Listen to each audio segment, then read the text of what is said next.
तो आदाब, नमस्कार, गुड इवनिंग, सत श्री अकाल। एक बार फिर आप तमाम लोगों का स्वागत है क्राइम तक की कहानी के इस एपिसोड में। उम्मीद है पूरी फैमिली अच्छी होगी, अपना ख्याल रख रही होगी। इस क्राइम तक के करीब 1250 से ज़्यादा एपिसोड हो चुके हैं और मुझे नहीं लगता है कि शायद 2-4 बार या 1-2 बार से ज़्यादा कभी किसी कहानी में मैंने किसी पुलिस वाले की तारीफ़ की होगी। ऐसा नहीं है कि सारे पुलिस वाले बुरे होते हैं, बहुत सारे अच्छे लोग होते हैं। बहुत सारे पुलिस वालों में मेरी दोस्ती है और बड़े अच्छे इंसान हैं, मैंने करीब से भी देखा उनको। जो वो बाहर होते हैं वही घर में होते हैं। लेकिन क्या करें, कई बार ऐसा होता है क्योंकि क्राइम ऐसी चीज़ है जो आप पूरी तरह ख़त्म नहीं कर सकते। आप कोशिश कर सकते हैं कंट्रोल करने की, रोकने की, लेकिन अमूमन जो पुलिस गलती करती है वो ये है कि जब क्राइम हो जाता है और फिर जिस तरीके से उस पर लीपापोती होती है, जो इल्ज़ाम लगते हैं कि गुनहगारों को बचाने का या फिर कोर्ट में केस कमज़ोर करने का, और यही वजह अपने देश में कन्विक्शन रेट, चाहे वो रेप का हो, मर्डर का हो, डकैती का हो, कम है। तो इसीलिए पुलिस पे उंगलियां उठती हैं। लेकिन हम लोगों का फ़र्ज़ भी है कि अगर कोई पुलिस अफसर या पुलिस वाला अच्छा काम करे तो उस पर भी बात करनी चाहिए। आज की कहानी 2 ऐसे ही पुलिस अफसर की कहानी है जिन्होंने वाकई वो काम किया है जिसके लिए वो दोनों तारीफ़ के हकदार हैं। ये दोनों कौन हैं, कैसे शुरू होती है कहानी, वो मैं आप तक पूरी बिना किसी लाग लपेट के सुनाता हूँ। 6 दिसंबर 2022, 6 दिसंबर 2022 की तारीख थी। आगरा के additional director general of police यानी कि ADG mister Rajiv Krishna, Agra zone के पूरे आप कहें ये एडीजी हैं, additional director general of police, UP police में। तो ये 6 दिसंबर 2022 को आगरा शहर में ही एक शिरोज कैफ़े है, उस कैफ़े में जाते हैं। और उस कैफ़े में जाने के बाद, इस कैफ़े की खासियत है कि इस कैफ़े में ज़्यादातर बल्कि ज़्यादातर क्या सभी जो वर्कर वहाँ पे काम करते हैं वो एसिड विक्टिम हैं, या ये कहें कि एसिड सर्वाइवर हैं जिनके ऊपर तेज़ाब से हमला किया गया और वो बच गई। हालांकि एक बार तेज़ाब से हमला हो तो वो ज़ख्म ऐसा लगता है सीने पर फेंके, ताउम्र आप जब तक ज़िंदा रहते हैं उस ज़ख्म को आप भुला नहीं पाते हैं। मैंने कई बार कहा है कि अगर किसी का कत्ल होता है तो एक बार में जान चली जाती है, लेकिन किसी की आबरू लूटी जाती है तो वो जब तक ज़िंदा होती है सिसक सिसक कर घुट घुट कर जीती है। वैसी एसिड अटैक की जो शिकार लड़कियां, औरतें हैं, उनका भी आलम और हाल यही होता है। तो उनका दर्द बहुत लंबा होता है।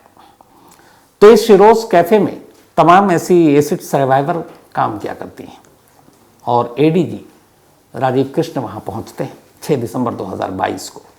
इसके बाद वो एक एक कर तमाम एसिड सर्वाइवर से बात कर रहे होते हैं, हर एक के हालचाल पूछते हैं, उनसे बातचीत होती रहती है। तभी बातचीत के दौरान 2 ऐसी महिलाएं उनके सामने आती हैं जिनकी कहानी सुनकर खुद एडीजी हैरान हो जाते हैं कि यह क्या कह रही हैं। इनमें से एक का नाम था रुकैया और एक का नाम मधु। अब मैंने जैसा कि कहा शिरोज कैफ़े में सभी एसिड सर्वाइवर हैं जो काम करती हैं, तो ये दोनों भी तेज़ाब या तेज़ाबी हमले का शिकार थी। एक तरह से एसिड अटैक हुआ था इन पर। लेकिन जो कहानी उन्होंने सुनाई वो उस पूरे एरिया के सबसे जो बड़े पुलिस अफसर हैं वो भी पहले यकीन नहीं कर पाए कि ये क्या है, कैसे हो सकता है। लेकिन जब फिर पूरी कहानी सुनी और उसके बाद जो कुछ उन्होंने किया वो काबिल तारीफ है। पहले रुकैया की कहानी। रुकैया ने एडीजी को अपनी कहानी सुनाई।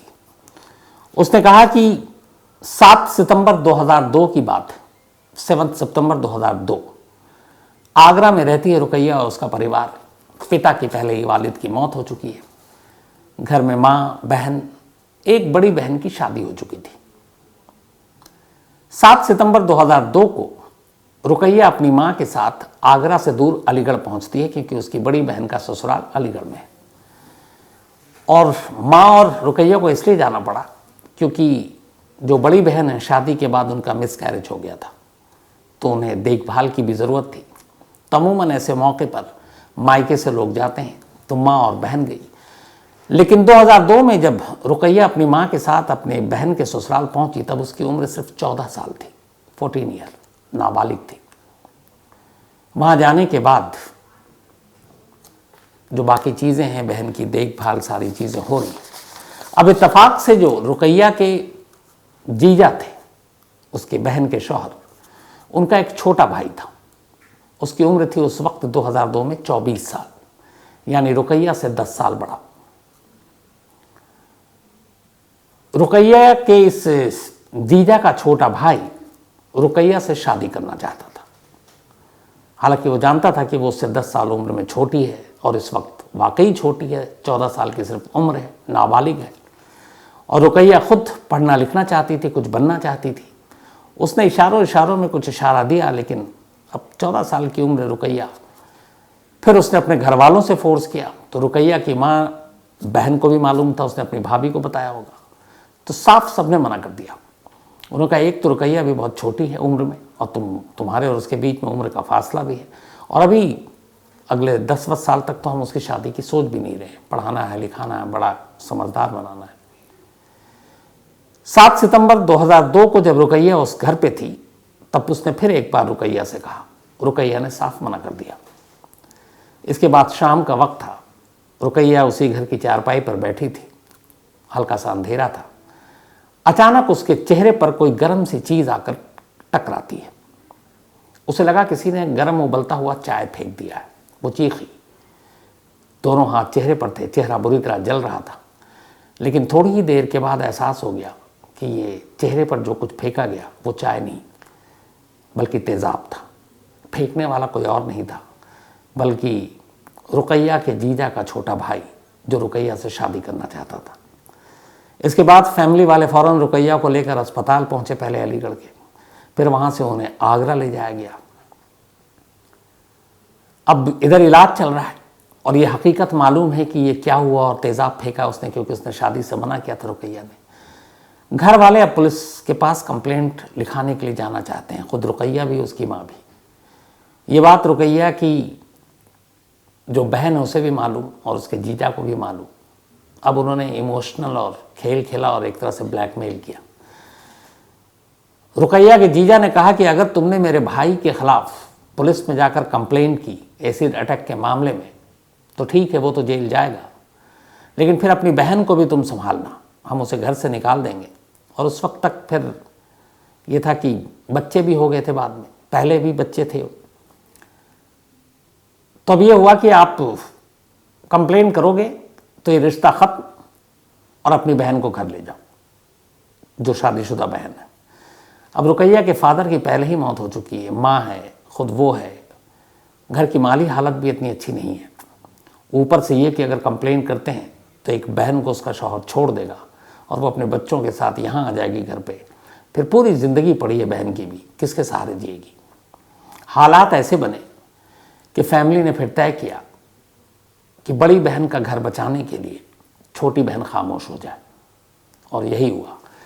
रुकैया ने अपने सीने पे पत्थर रखा, जो चेहरे पर उसे दाग मिले उसको भी संभाल कर रखा, लेकिन फिर कभी मुंह नहीं खोला। उसने कहा कि अपनी बड़ी बहन के लिए इतनी कुर्बानी दे सकती हूँ, और उसने पलट कर कोई कंप्लेंट नहीं की। धीरे धीरे वक्त बीता, उसका इलाज चला। इस कहानी में आप दोनों तस्वीर देखिएगा, जब रुकैया पर तेज़ाब फेंका गया उससे पहले और उसके बाद। धीरे धीरे वक्त बीतता है, पर वो ज़ख्म रुकैया भूलती नहीं है। लेकिन कहते हैं अच्छे लोगों के लिए बहुत सारे लोग मदद करने आते हैं। बाद में एक अच्छा लड़का आया, उसने रुकैया को देखा, रुकैया से शादी की। शादी के बाद रुकैया को बच्चे हुए 2, और फिर इसी दौरान आगरा में एक शिरोज़ कैफ़े खुला, और उसमें यह था कि जो एसिड अटैक सर्वाइवर हैं वो यहाँ नौकरी करेंगे। तो एक तरह से वो उन लोगों के लिए एक, उनके जो कुचले हुए या ये कहें कि टूटे हुए आत्मविश्वास को उठाने की एक कोशिश थी। तो रुकैया जैसी और भी वहाँ पे बहुत सारी थी, उन्होंने काम करना शुरू किया।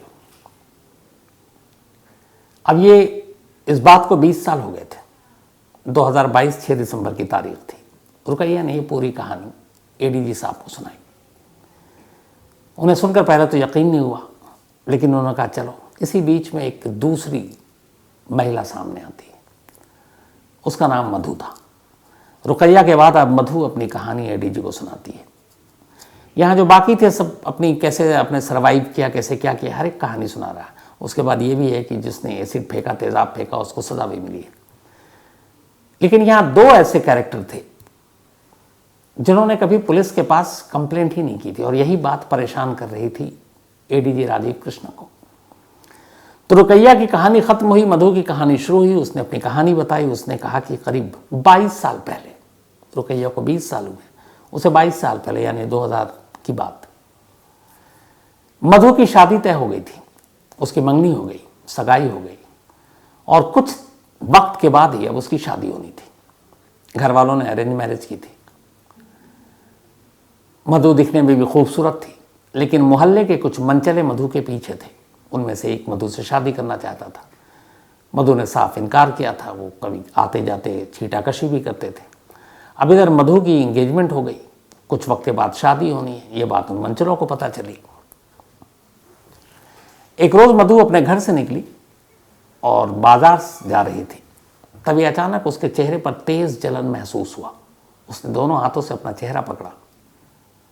तब तक तेजाब उसके चेहरे को जला चुका था। मधु को बाद में अस्पताल ले जाया गया। वहाँ इलाज हुआ, कुछ ठीक ठाक भी हुआ, और उसके बाद धीरे धीरे वक्त बीता। लेकिन वो कौन लोग थे ये नहीं मालूम। इधर एक अच्छी चीज़ ये हुई कि इन सारे हमलों के बाद चेहरे पे तेजाब, और आपको पता है एसिड विक्टिम, उस लड़के को भी सैल्यूट करने का मन करता है जिसने इन सारी चीज़ों के होने के बाद, जिसके साथ एंगेजमेंट हो चुकी थी, शादी थी। मधु का चेहरा पहले जैसा नहीं रहा, लेकिन उसका होने वाला पति पहले ही जैसा था। उसने कहा चाहे कुछ हो जाए, एक बार मान लिया पत्नी है तो पत्नी है। मधु के ठीक होने के बाद जब ये इलाज विलाज हुआ, उस लड़के ने मधु से ही शादी की। फिर मधु के साथ बच्चे हुए, दोनों खुशहाल जिंदगी जी रहे हैं। और इत्तेफाक से फिर मधु भी इसी शिरोज कैफे में पहुंची, जो एसिड विक्टिम सर्वाइवर जहां पे काम करते हैं। तब जब ये दोनों कहानी एडीजी ने सुनी तो उन्होंने कहा कि फिर समझ गए कि ये मामला क्या था, क्यों नहीं कंप्लेन की। फिर उन्होंने पूछा रुकैया से, क्या 20 साल बीत गए हैं, तुम्हारी एक खुशहाल जिंदगी है, शौहर है, बच्चे हैं, तुम यहाँ काम कर रही हो, ये बताओ अब तुम्हें इंसाफ चाहिए। जो बातें शायद अब धीरे धीरे खत्म होती जा रही थी, रुकैया को जब एडीजी ने ये दो लाइनें कहीं, उसके अंदर इंसाफ पाने की चाहत फिर से जाग उठी। उसने कहा कि मैं अपने गुनहगार को न कभी भूल पाई, न भूल पाऊंगी, न वो 7 सितंबर 2002 की तारीख भुला पाऊंगी, क्योंकि एक ऐसा जख्म उसने दिया जिसे ना चाहते हुए जब भी मैं आईने के सामने खड़ी होती हूँ, वो दिन, वो वक्त, वो पल और उस गुनहगार का चेहरा, सब कुछ याद आती है। तो जब तक जिंदा हूँ भुला तो नहीं पाऊंगी। तो जब ऐसे ही है तो फिर उसको उसके गुनाह की सज़ा मिलनी चाहिए। अब ये बात मधु ने भी कही। हालांकि मधु के केस में ये था कि जिन लोगों ने किया उसकी शिनाख्त नहीं हुई थी, लेकिन तब ये मामला था कि कुछ लड़के थे। तो अगर पुलिस ठीक से जांच करेगी, करती उस वक्त, हालांकि बहुत सारी चीज़ें मधु के साथ भी थी, शादी होने वाली थी, परिवार डरा हुआ था, तो उन्होंने बहुत आगे वो नहीं आए। लेकिन सेम मधु से भी पूछा गया। मधु ने कहा हाँ, उसे खुशी होगी अगर उसे इंसाफ मिले और गुनहगारों को सज़ा मिले। इधर सरकार ने एक ये भी बना रखी है, जो एसिड अटैक के विक्टिम होते हैं उनके लिए मुआवजे और बाकी चीज़ों की का ऐलान भी है, तो पैसे भी उन्हें कभी नहीं मिले। और इस कानून के बारे में, इस स्कीम के बारे में एडीजी साहब को पता है अच्छे तरीके से। उन्होंने कहा कि तुम दोनों को इंसाफ दिलाने की जिम्मेदारी मेरी है। इसके बाद उन्होंने आगरा के जो पुलिस कमिश्नर हैं डॉक्टर प्रीतिंदर सिंह, उनसे कहा कि आपकी जिम्मेदारी है, आप इन दोनों को इंसाफ दिलाओ। उसी शिरोज कैफे में कमिश्नर ने दोनों से वादा किया और कहा कि आप दफ्तर आइए और अपनी कंप्लेन पूरी जानकारी दीजिए। रुकैया और मधु इसके बाद कमिश्नर के दफ्तर जाती हैं, वहाँ जाकर अपनी सारी बातें बताती हैं, पूरी कहानी बताती हैं। इसके बाद अब पुलिस उस वक्त के सारे मेडिकल रिपोर्ट, डॉक्टरों की राय, इन सब पे काम करना शुरू करती है। चूंकि रुकैया के साथ जो हादसा हुआ वो अलीगढ़ में हुआ था और रुकैया रहने वाली आगरा की थी, तो एडीजी और पुलिस कमिश्नर के कहने पर कि रुकैया को भागना ना पड़े, आगरा में ही केस दर्ज किया गया। और इसके बाद अलीगढ़ में जो भी इंक्वायरी और बाकी चीज़ें हैं वो हो रही हैं। इन दोनों पुलिस अफसरों की पहल पर इन दोनों को एक एसिड अटैक की जो शिकार हुई है उसके तहत जो मुआवजा सरकार से मिलना चाहिए उसकी भी कोशिश शुरू कर दी। इसके बाद छानबीन की गई, पता चला कि रुकैया के जिस देवर ने यानी उसकी बहन के शौहर के भाई ने उस पर तेज़ाब फेंका, इसके बाद उस पर कभी असर नहीं पड़ा। फिर वो दिल्ली आ गया, उसकी शादी भी हो गई, शायद उसके 2-3 बच्चे भी हैं और एकदम अपनी ठीक ठाक ज़िंदगी गुजार रहा है एक मासूम और उस वक्त की एक नाबालिग 14 साल की बच्ची का चेहरा बिगाड़ कर। तब उसके बारे में जानकारी मिल चुकी है, शायद अब उसकी उम्र का असर भी है और इतना लंबा अरसा हो चुका है और ख़ुद रुकैया की बहन के बच्चे भी बड़े हो गए हैं, तो उन्हें भी पता है जुल्म और इंसाफ के बीच का फ़र्क क्या है। तो उनके अंदर भी हौसला आ गया और उन्हें भी लगा नहीं, जब रुकैया की ज़ुबान बंद की गई शायद वो गलत था, उसको इंसाफ मिलना चाहिए। तब इंसाफ की लड़ाई में शायद वो लोग भी शामिल हैं। तो अब जो गुनहगार है उसके पकड़े जाने का इंतज़ार है, जो मधु का हो या फिर जो रुकैया का हो।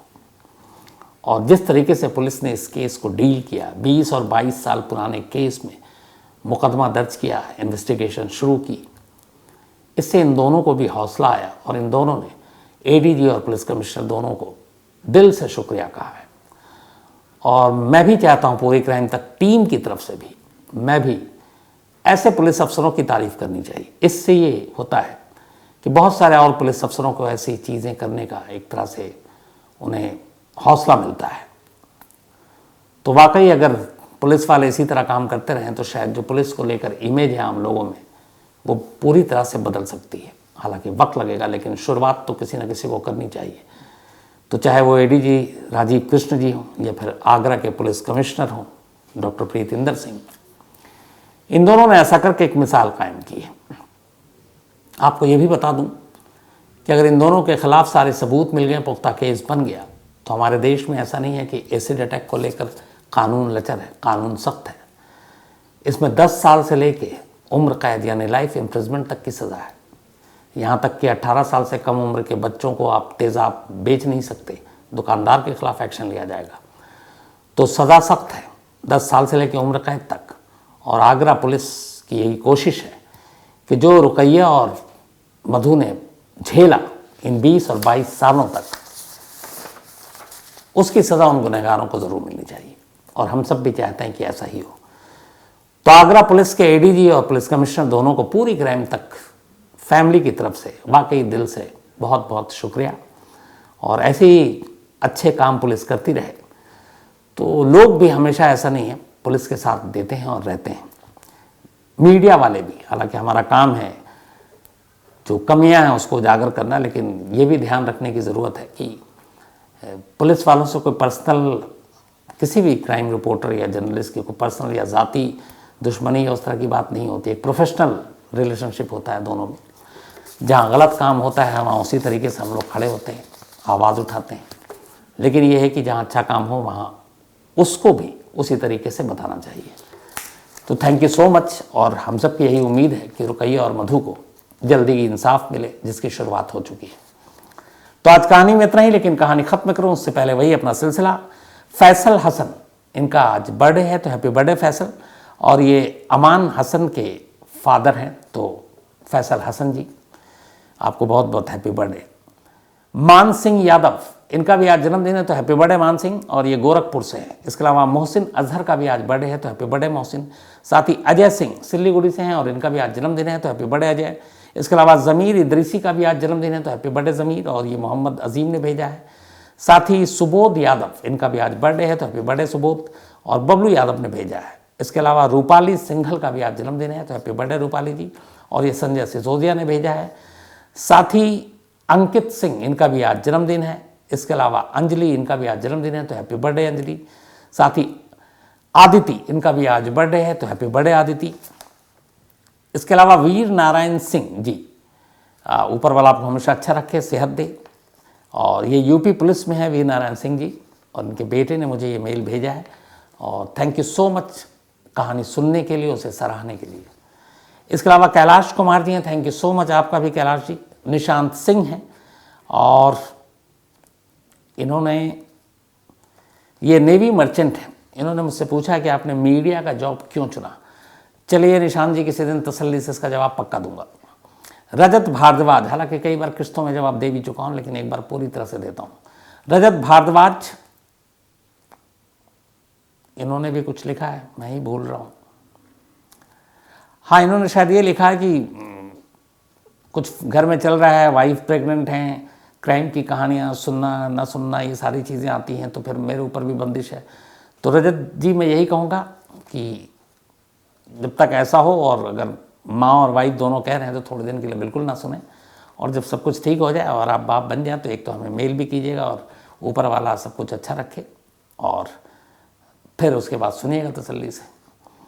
साथ ही शाम्भवी सिंह, इन्होंने कहानी की फरमाइश की है। इसके अलावा शाहरुख खान ने कहानी की फरमाइश की है, और स्वर्ण ध्वजानंद, इन्होंने भी कहा था कि अब बीच में शायद ये था, अंजलि और ये सारी स्टोरी चल रही थी कि नई कहानियाँ सुनाइए, तो उसकी भी एक अपनी डिमांड होती है स्वर्ण जी, लेकिन कोशिश यही होती है कि अलग अलग कहानियाँ सुनाता रहूँ। तो आज कहानी में इतना ही। अब आपसे मुलाकात होगी कल रात 9 बजे किसी नई कहानी के साथ। तब तक अपना ख्याल रखिएगा। Thank you very much.